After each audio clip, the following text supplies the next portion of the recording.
আগে থেকেই ভেবেছিলাম যে অফিস থেকে ফেরার পথে একটু টেলারের দোকানে যাব, কারণ যেখানে আমি বানাতে দিই ব্লাউজ বলো বা চুড়িদার কুর্তি, তো সেখানে ফিটিংসটা ঠিকঠাক হয় না।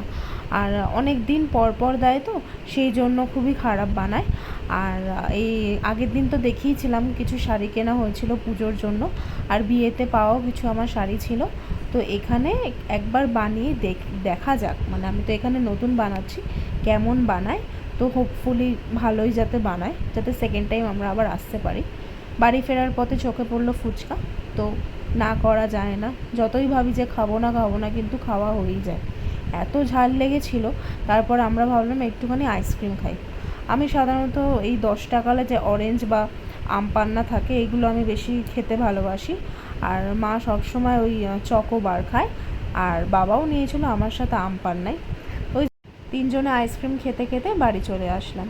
টাটা।